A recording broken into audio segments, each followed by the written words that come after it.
to this, the 4th edition of Vigo Blake Day.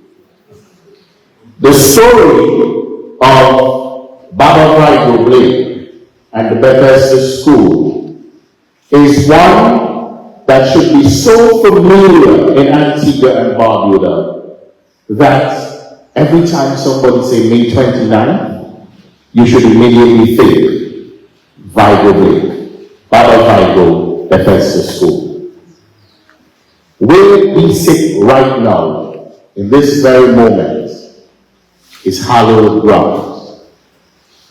Because for those of you who were not aware, you're actually sitting inside Bethesda School.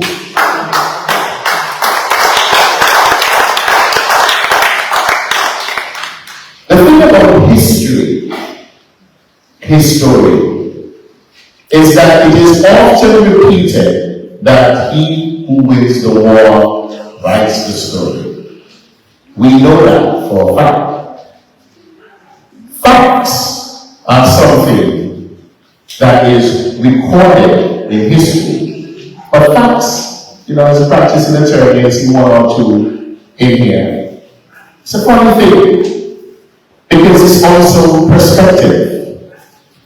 I imagine when the English think about the period of enslavement, or they would probably think about it as the glory days, the great days, the days when they had so much money coming into Britain from the exploitation of people all over the world, such that they would boast that the sun never sets on the British Empire. When I hear that term, the sun never sets on the British Empire, I think that the exploitation of black and brown people never ends by the British. But if you ask black and brown people of that era, and even up to today, what was that time like? I suspect that they will not be exalted. I suspect that they will not be saying, these were great times. Even though we know, Pastor, that, with the Israelites, but we're not going to the church, we're not going to that. The thing about us, ladies and gentlemen, here in Antigua and Barbuda, is that in this age of information, when we have become aware of the real story, the real facts, it is incumbent on us as the descendants of enslaved people to right the wrong, to correct the script, to record this history for what it is. It is quite disappointing sometimes when I hear my fellow black people, descendants of enslaved people, romanticize the period of British imperial rule. I remember being on your radio station for one time with a lady, I will not call her name, but maybe by the description you will know who she is, who wrote a book about the various plantations in Antigua and Barbuda. And she made a statement. I don't think she had any evil or malicious intent, but it's something that just comes naturally to some people sometimes. That she said something like, we talk about the plantations, because she was going on about what went on the various plantations, and she said, we talk about them as if they were all bad. But the plantations, they were not all the same, they were not all bad. If you know me, you may can't say someone know me. Because the very nature or idea that you think it's appropriate to own another human being, to buy and sell them just as you would the mule or the cows or the sheep or the yams you grew in your gardens, means that you are the evilest of evil. There's nobody worse. Bring it back home. the story of Bethesda School. Bethesda School began on May 29, 1830, 21 years before the emancipation of slavery. I want us to think about the conditions that existed in this part of the world in 1830. I want us to think about our ancestors. They existed because that's how we came into being.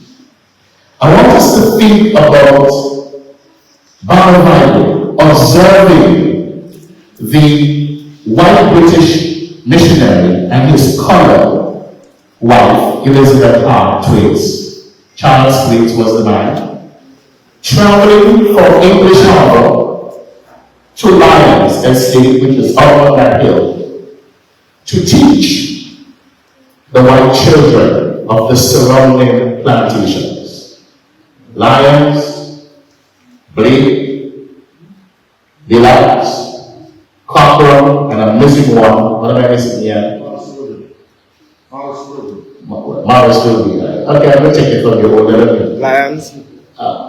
Lions, I have that. But there were 5, I think I'm missing one. And all of the white children would come up on Sundays to talk. And they would have to walk again, or travel, back from Lions Estate to English Harbor, which is that way. Right, guys? Yeah.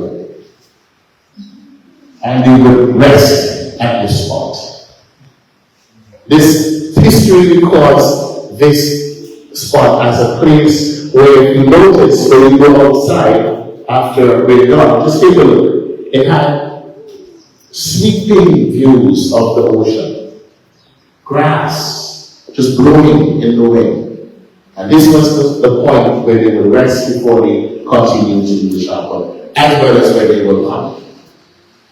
And I want you to think about your ancestor, Bible, observing the white children being taught. And I suspect over time, he would have observed the development in these white children on account of being educated. And he had the gumption, the gall, to approach these folks and say, would you teach the black children? Now, a white man, and his wife, already had an inkling to teach black children. In fact, his wife, she was a colored person. She was one of the few colored people who came from a privileged home, because history records that her family also owned slaves in St. John's. And they said yes. And he said, if you could get the enslaver's permission. I don't use terms masters and slaves. I use terms enslavers and enslaved people. I don't make slavery sound better than it needs to be. And these people were not masters, they were enslavers. And he approached them and he said, if you get the permission, we will build a school. And they got the permission. And Baba Vigo assembled his team of enslaved people. Because clearly we know history tends to highlight a single person or maybe a few. But there's always a team that's working, particularly the women who are not treated fairly by history by documenting their contribution to the development of mankind. And in 6 weeks, they built a school 16 feet wide by 44 feet, right where you sit. Now, there was no Jews and North and Kennedy's or any other shop where they could just go buy nails and work. No. They had to gather these things, cut down trees, pick up whatever they could pick up, and in 6 weeks, on their quote-unquote free time. Now we know enslaved people didn't have free time. They had times when the enslavers didn't expect them to be doing something. And that is the time usually that they're resting or tending to their little gardens, but education was important enough that they all volunteered. And they built this school, 16 feet by 44 feet, no concrete floor, just a dirt floor.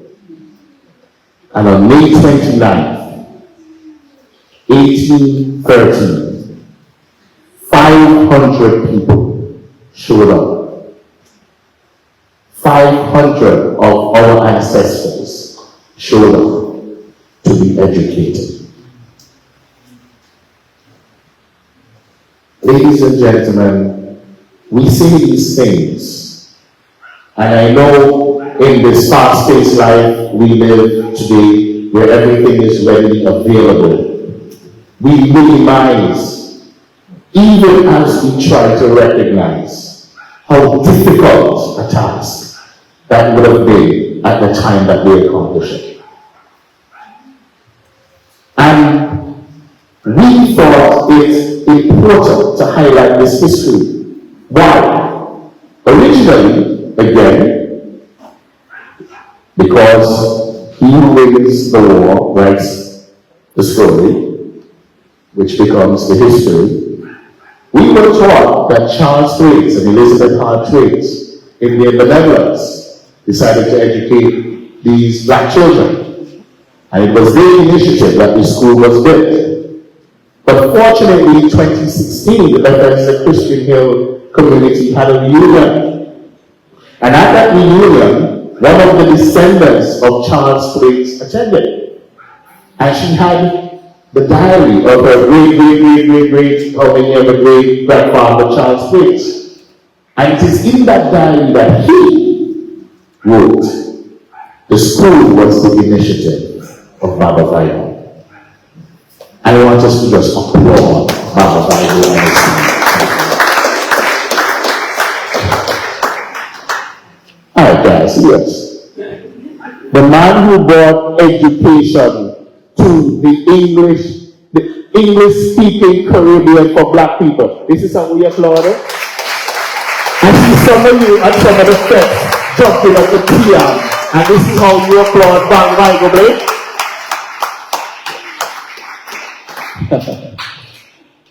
The story of Vigo Blake and Bethesda School is an Antiguan Barbudan story.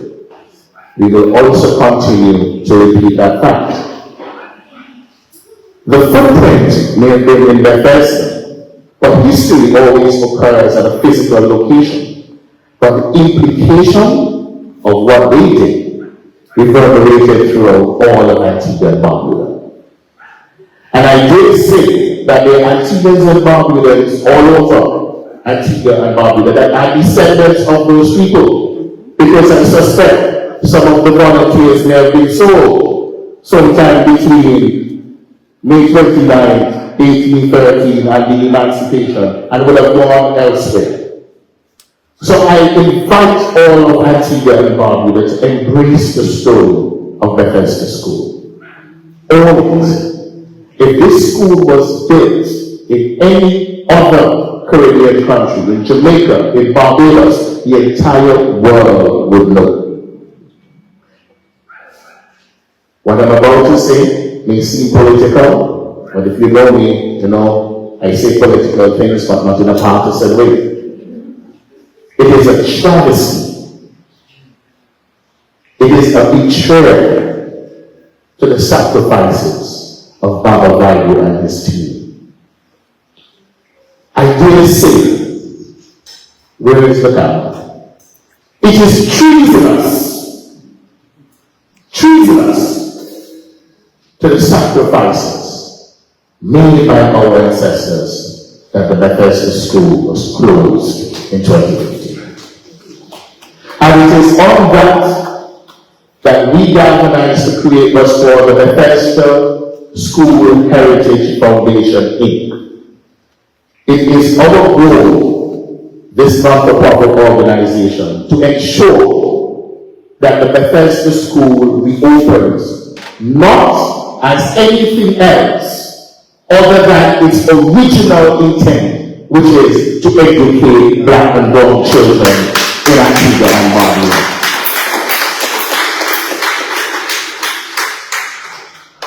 But we also recognize, as we were putting this together, the fight to reopen the school, and those who would have followed, we cleaned up the school. Now something is going on up there, I don't know what it is.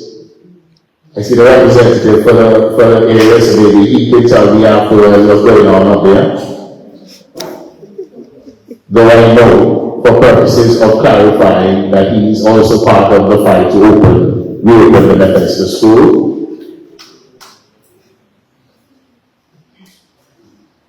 We thought it important to recognize the continued contribution of the people of Antigua and Barbuda, of Bethesda Christian Hill community, but also further afield. So the honorees today are people who would have made their contribution, just like Bowen and his team, in their own way, utilizing their skills and knowledge to advance the development of our communities and by extension, our nation. So I applaud all of the awardees. I think it is important, even today, to specify, because some people have said, well, what about this and what about that? I dare say this is the fourth iteration of Vigo Blake. Every honoree has been deserving. It doesn't mean that other people, and there are other people who are also deserving. But I do not want us, as we tend to do, to minimize the contribution of those who were selected by identifying other people. Next year, you can actually nominate those people and they will be considered. By the time we're done, we're going to award every faithful son and daughter of Antigua and Barbuda and keep the name of Vigo Blake alive. Finally, Bethesda Village, for purposes of history, is the only village in Antigua and Barbuda that got its name from the school. So whereas in other communities, you will have Erling's village and then Erling School, Liberta village and then Liberta School. In Bethesda, you have Bethesda School and then Bethesda Village. Because people, again, seeking education, they gravitated after emancipation, moved into the area to be closer to school, to be closer to the learning, and that is how the village developed. And for those of you who want to know how Christian came about, then the nicer people moved over to the other side of the other side of the cemetery, and that's how we got Christian. But I welcome you. We appreciate the fact that, notwithstanding the weather, we know when it rains in Antigua and Barbuda, it's hard to get Antiguans and Barbudas out of their houses. But you weathered the storm and you are here. We applaud you. I salute your presence on behalf of our ancestors. I welcome you again to Bethesda. With that caveat, please speak this truth. Speak this story to all that you know, so that next year we will be flowing all over and everybody that's in their Barbuda will know the name. And after 3, I want us to shout out Baba Vigo. 1, 2, 3. Baba Vigo. Boy, if it was Tia. Thank you very much.